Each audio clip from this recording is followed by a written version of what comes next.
Hi, welcome to Nourishing Body and Soul, the podcast. Get ready to revitalize your mind, body, and soul. We're here to inspire women who are looking to break free from old patterns and ideas to create a life of increased confidence and improved health. Say goodbye to limiting beliefs and hello to new possibilities. So kick back, get ready to have some fun, and let's dive in. We'll uncover tools and insights that can help you build a life that's truly nourishing, body and soul. Hi, I'm Tracy. I'm Victoria.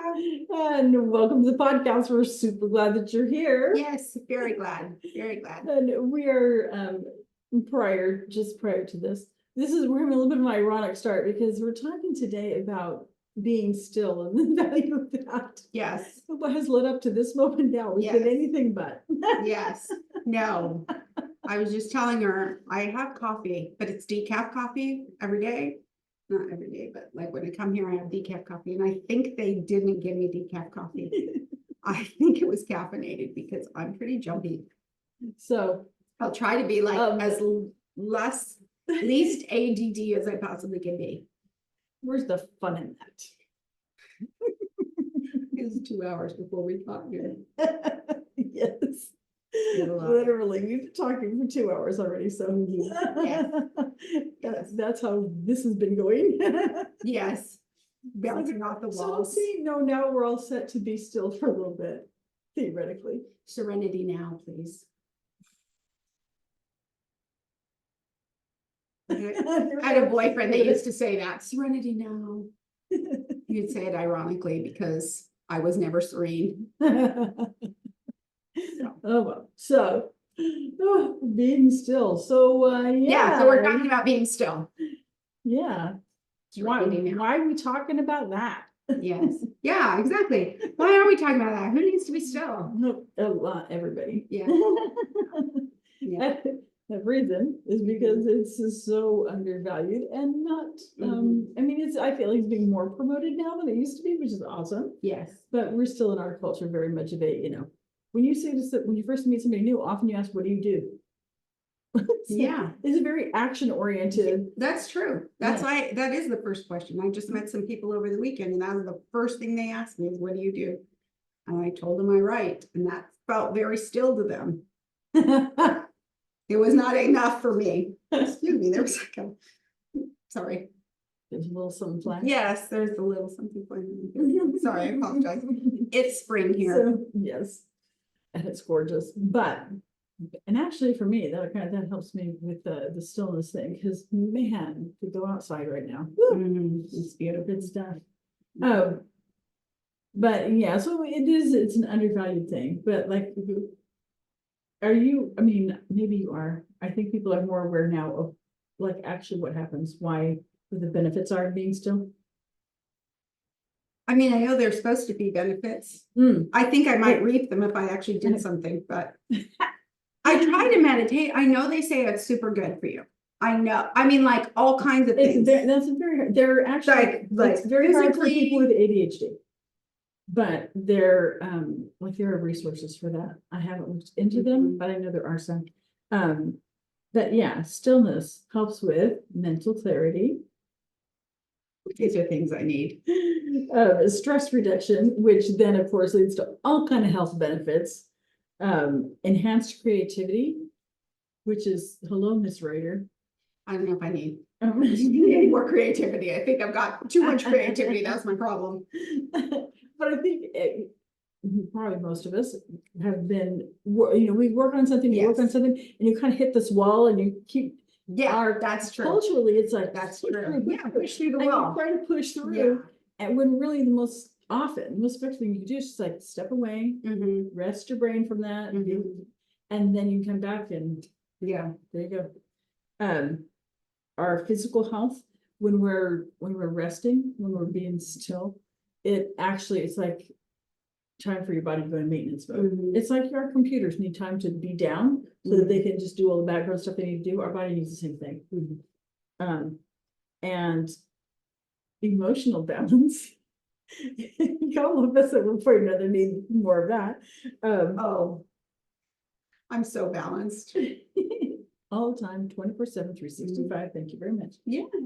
This reminds me of another Stephen Covey thing that, again, where I was introduced to it. Maybe he didn't come up with it, but so many of us operate on here's the stimulus, then we respond. Yeah. And he talked about, no, there's actually, we can put a space there. Here's the stimulus, pause, and then we choose our response. And even that moment of taking a rest, taking a break, just being still for even a split second sometimes, it can really help to not say the thing we don't want to say. Oh my gosh, yes. To respond in a much healthier and more productive way. Yeah, so I often just say what is on my head. Like there's no filter between this and this a lot of times. And I have to so I met a bunch of new people this weekend. And so I had to make sure before I went into that situation that I thought, okay, be careful what you say. Take a moment, take a beat before it just comes out of your mouth. So, because people are like, oh, you say funny things or whatever. I don't know if people think that, but that comes at a price because it's just whatever comes out of my mouth. So so I had to take a beat, stop, take a breath. Yeah, that's an important trait actually. And I think that it's a good, because often when we talk about or think about being still, we do think about sitting in the woods and meditating. Yes. Yes. And sometimes that's what it is, but there's a lot of ways that being still can look. And even just that little tiny beat of stillness in between a stimulus and your response can make a difference. Yeah. They were talking about relationships and how to deal with conflict in relationships. And a lot of what he was talking about, a lot of what he was saying was, do not say the thing. Do not say the thing in the middle of an argument. Step away and go to your corners. Because you can't, and I've been in relationships where you say whatever comes out of your mouth, and sometimes it's hurtful and you cannot take it back. You cannot take it back. I apologized.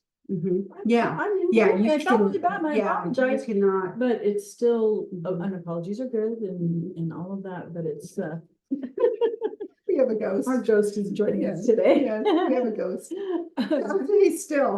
He's a still ghost. And he's like, oh, they're talking about me. Yeah. I'm going there. So it comes from having an over 100-year-old house that is not level. You never know.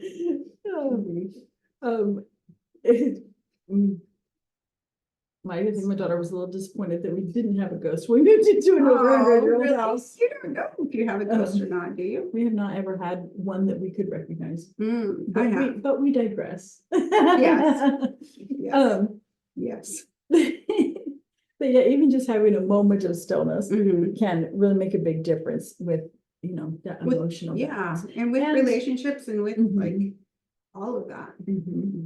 And improved it again. It can improve our productivity, which seems to make no sense, but it absolutely does. And then because of all of that, it helps with vitality and longevity, not just longevity, but vitality as well. And I think about it just all of these things together. And like I said, sometimes you don't have to go out in the woods with the sound of the creek running by, that's awesome when you can do it, but it's not necessary. And I feel like for me, one of the biggest benefits, and it's just something to find a way to work it into our daily life. Because to me, taking time to be still, what it really does is just helps us come to ourselves. So how do you work it into your daily life? My main way is I need my first not the very immediate first hour of the day, but I have an hour very early in the day. There are very, very limited and specific things that I will do before this. But I have an hour in the morning, and I realize that that's not an option for a lot of people, but you can do some kind of variation of it to really just sit and center. And for me, it involves journaling, and it involves prayer, and it involves reading scripture or other enriching materials. And just taking some time and visualization, that kind of thing, just taking some time to really center. Mhm. And then I feel like, okay, I'm all me now. I'm like the best parts of me. And now I Oh, can start my day with that. that's good. Do you, if you forget, is there like a disconnect with the rest of the day kind of thing? Well, I don't, Or not I don't, forget. yeah, I don't ever forget, but sometimes like I have to cut it short because, Mhm. but Life, like, life. yeah, recently I had a week off, and so I turned off my alarms, Mm, and that got me not just awake in the morning, but ready for things. mm. And so it's like I was just doing my thing, and then I'm like, wait a minute, that alarm didn't go off, and it's this time. Oh my God. And so I ended up Yeah. in a hurry, and so I have to cut short. And so I do feel that Mhm. when I have to do it, and it does make a difference. It's not, I mean, but then no, the self-talk. It's like, okay, didn't get to do it this morning. Yeah. So what can you do here now? You know? Yeah, you're good at that. And just kind of What can we do pulling. now? Mhm. So when did you start doing that though? Like, was there a moment? I always like origin stories where like the Avenger origin stories. Like, is there a moment you're like, I need to start taking some time for myself in the morning? Because you know, you had kids, you had husband, Yeah. you had I've life always, things. we talked to, I don't know if it's last episode recently, but about, you know, kind of coming from this basic curiosity. And one of the things I've always been curious about is, well, I mean, at least starting in college, I think, Mhm. was lots of like how to be your best self kind of Mhm. stuff. Yeah. My bookshelves are replete with various kinds of self-help books and that kind of thing. And hence how many times have I referenced Stephen Covey? Mhm. Well, he was kind of formative. Yeah. Because we went to the same college. Yeah. We went to BYU.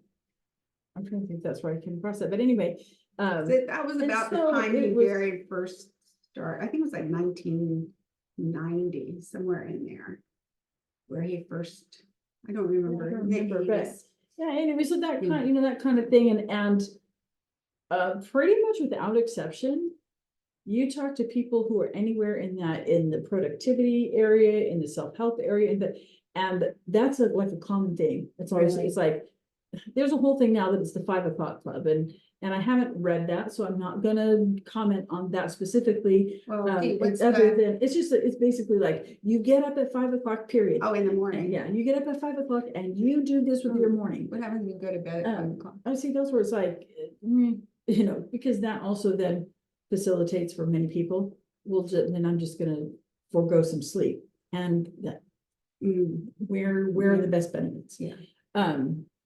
But getting up in the morning. But taking some time, whatever. If you are awake all night, as I hear some people might be, Right. then whatever the beginning of your day is, then take that time, take some very close to the beginning, and really take some time. If it's 15 minutes, if it's an hour, however you can structure it to be, but you just really kind of take time to center and go, okay, again, gathering the best parts of myself. I'm going to start my day as my best self. Then I understand. I raised 4 children. There are nights where it's like, I've heard, you know, through the years, well, just make sure you get up an hour before your children do. Like, I'm sorry, when I'm up 8 times a night with a child, and my kids get up at 6 a.m. No, that's not feasible. Yeah. And so if that's something that's feasible for you, yay, do it. But if it's not, then find something that works. Even literally, if it's only 5 minutes before your kids get up, if you can get up 5 minutes earlier, or if you just really are not a morning person and you have a morning job and you're like, no, that's all I can do is to get out of bed and get out there and time to work. Can you do it before you go to bed? 5 minutes. And that's another good time to be, you know, take some time to be still, but it doesn't set your day the same way, because when you take the time to set the day, if you take the time to set the day, it sets the tone for the day.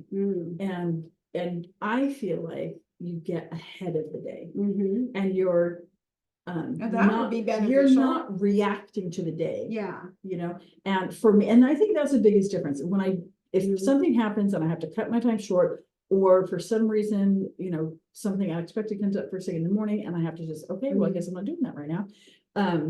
I feel like I'm like behind Yeah. like the whole day, and not time wise or whatever, but I feel like I'm just reacting to things instead of Mhm. coming at it front, kind of like, okay, I'm just kind of chasing things instead of Mhm. like, no, here I am. Mhm. I'm the stable, solid thing, Yeah. and I will deal with that as it comes, Mhm. deal with that as it comes. I feel Like like a it's kind of- general of an army that's gonna head out. You've Right, got I a mean- battle plan. Yeah, I mean, Maybe some people's yeah. lives are a little more contentious than others. I don't know.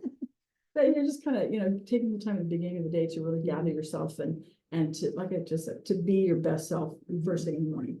And then too, man, throughout the day, especially, there's just a lot in life to deal with right now. And I know a lot of people have very stressful jobs, or they're stressed about possibly losing their job, or trying to be able to find a job, or they're stressed about the economy or politics or any number of things that they're already stressed about. And so learning to just take little tiny breaks in the middle of the day. Yeah.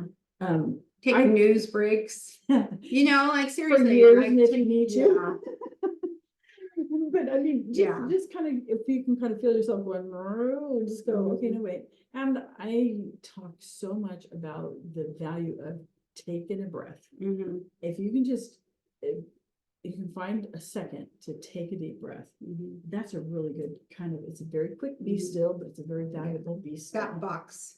Have you heard Box about box breathing? Mhm. Where you Breathe in for 4, Mhm. hold for 4, out for 4, hold for 4. Yeah. Yeah. Yeah. Yeah. And that really does help. Like if you can do like 5 of those. Even if you can do 1, it Yeah. helps. 3 is like, Mhm. 5 is wonderful. Mhm. Yeah. I mean, it really does like still you for a second. What it does, when you take time to do that, we have a sympathetic and a parasympathetic response. Ooh. Get a little sciencey. I know. Look at that. And it's the stress response or the Mhm. relaxation response. And the stress response is the fight or flight.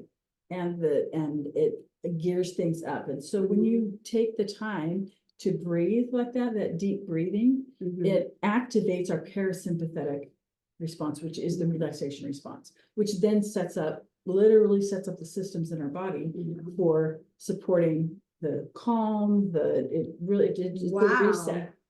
I didn't even know it. Yeah.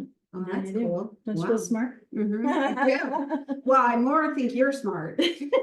I don't know if I feel smart, but I more think you're smart. So now Okay. you're smart. Yeah. There you go. Guess That's so. all it took. That's all it takes in life to be smart. Yeah, just gotta know that one thing. Parasympathetic. Sympathetic, parasympathetic response. That's all you have to know. There you go. But I think about being still, like I think about the, like if you picture the water towers, and obviously the things, it's like the energy, the water is the energy that supports whatever that particular water tower is meant for. For us, it's our energy, it's the energy of our life and for our life. And so if we can imagine that, and water running out with all the various tasks that we do, all the various things that we do, and all the circumstances we come up, it's like it takes our energy. And it can be wonderful, fun stuff too. It can be going to Disneyland. It takes energy. Disneyland takes a lot. If you've gone with kids, well, obviously you've gone with kids. I don't have kids, so sometimes, but I've gone with kids, and it takes so much energy. I'm so exhausted. Living life with the child, forget Disneyland. Living well, life with the child takes so much energy. Well, But that I don't remember. we do various things that replenish the supply. And we've talked about that a little bit. We'll probably talk about that more another time. But the rest isn't as much a refill it. The other things that we do can refill. Where the rest is, all right, I need water. The rest is like shutting off the valve. Oh, like rest can do that. Yes, we're gonna shut off the valve for a minute, let everything resettle, and then we're gonna open the valve back up again. And so sometimes closing that valve for even just a split second between stimulus and response can be valuable. Sometimes we need to close them for a little bit longer. Let our storage build back up. So yes. Take a breath. Take a moment, even if it's just a moment Yes. to rest. If you, especially, honestly, if you're in the middle of a conflict with, I just imagine your spouse, your kids, your parents, your coworkers, your whatever, Yourself. yourself, take a moment before the words come out of your mouth. Even that, save your relationships. Yep. Rest. Yes. So this week, nourish your body and soul was the good rest and being still. Yeah. See you next time. Bye, everybody. Hey, if you want to help us grow this podcast that we're having fun doing, like and subscribe. And comment. Oh, yes. Please comment. We will comment back. Yes, we will. Hey, it's Tracy. If this was helpful and you'd like more, follow me on Instagram at tlastel.nourishingbodyansoul or on Facebook or YouTube at Nourishing Body and Soul, or you can find my website at nourishingbodyssoul.com. Thanks for tuning in to Nourishing Body and Soul, the podcast. Before we wrap up, we just want to remind you that the information we share in this podcast is for educational and informational purposes only and is not intended for medical advice. While we hope you find our discussions helpful, we strongly recommend that you seek the advice of a qualified healthcare provider before making any changes to your diet, exercise routine, or any other aspect of your health. We also want to make it clear that the host, guests, and producers of this podcast are not responsible for any adverse effects or consequences that may result from the use of any information or suggestion discussed in this podcast. We care about your well-being, but we can't take responsibility for individual outcomes. By listening to this podcast, you agree to indemnify and hold harmless the host, guests, and producers of this podcast from and against any and all claims, damages, liabilities, costs, and expenses arising from your use of the information provided in this podcast. We're so grateful for your support, and we hope you keep listening and learning with us. Thanks.